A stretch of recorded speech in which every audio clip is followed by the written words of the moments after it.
नमस्कार, मी गजेंद्र. आपण जे पाहतो हे मायभूमी न्यूज चॅनल. पाहूया बातमीदारांनी त्या बातमीचा विस्तार. पाहत हे अपडेट. आपली भाषा सडेतोड भाषा मायभूमी न्यूज. पाहूया बातमी.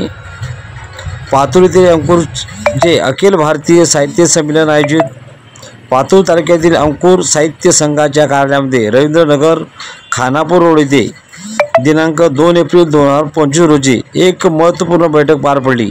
या बैठकीमध्ये सभेच्या अध्यक्षस्थानी म्हणून माजी नगर अध्यक्ष श्रीमती शिलादेवी गैलोत उपस्थित होत्या. हिमंतराव ढाले, तुळशीराम बोबडे, प्राध्यापक सदाशिव शेळके, अनेक पदाधिकारी उपस्थित होते. मायभूमी न्यूजसाठी राजेश अवचार, पातूर, अकोला.